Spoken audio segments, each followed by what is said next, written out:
I'm Jeremy Mathsen. My students call me Mr. Jeremy. I'm a proud husband, father of three kids, 6 and under. So I got a 6-year-old, a 5-year-old, and 1-year-old. I'm an early childhood educator and assistant director at Next Generation Vermont. So the same place that Sophie was at, up in Georgia, Vermont. I have my BA, my Bachelor's of Arts in Communications, actually, at SUNY Plattsburgh. And I primarily work in the pre-K with friends age 3 to 5. And I say my specialty and what I specialize is communication, classroom management, and musical transitions. So I play guitar and I like to sing.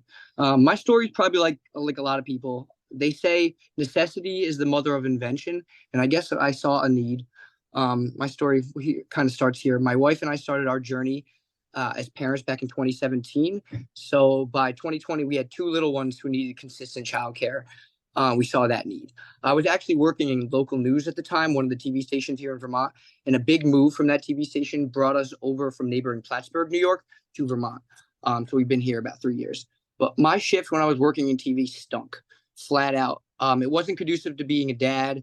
And big picture, my dad was never around. He wasn't really in the picture. So I couldn't picture myself as the weekend dad. It's just not my story. I also really wanted to know what my kids were doing every day at pre-K. I know a lot of you can relate to this, like what it's like to get your kids to tell you what they did during their day. Hey, Clay, what'd you do today at school? Played. Come on, what kind of things did you play with? With friends, and they didn't really open up. So that kind of led me to want to know more. Anyways, it really changed one week though when I was talking to Kalea and asking her who her teacher was for the day, and she couldn't tell me. My heart kind of sank because I didn't really know who her teacher was either. It had me thinking. I mean, I was good with the kids. I naturally was the dude playing with kids at the family gatherings. They all kind of gravitated towards me and my energy. So I can explain things in basic terms too. So I started to put the dots together like, hey, maybe I can do this. Maybe I can step up and be a preschool teacher. So I did. I decided to step up. And I've been in the classroom for 2.5 years, and I've been loving it. After workshopping this story with fellow educators in the group, the constant theme of consistency came up over and over again. And that's just it. Our kids deserve consistency in education. So I changed careers from being a producer in television to being a pre-K teacher. And Next Gen Vermont took me in, mentored me, supported me from day one. And now the rewarding experience of seeing what you actually teach, sticking with these kids, I mean, just seeing it like, oh, you didn't know that when I started. Now you know that. That's what keeps me around. That's what's going to keep me around. And that's what's kept me going for 2.5 years. I've seen a lot of people come and go, but I'm around because it's so rewarding.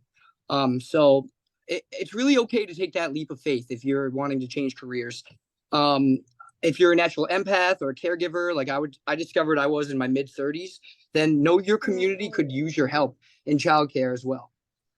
So friends, community members, parents, anybody out there, even if you're not parents, it's probably more important that we have non-parents advocating for parents and families. I ask you to step up, advocate, write your local lawmakers, send an email, tell them, give childcare in Vermont the attention and resources it deserves. And I just wanted to sing you a last song to outro me. It goes, who watches the kids today? Kids today, kids today. Who watches the kids today? The ones who sit and listen. Hi, Abby. Thank you.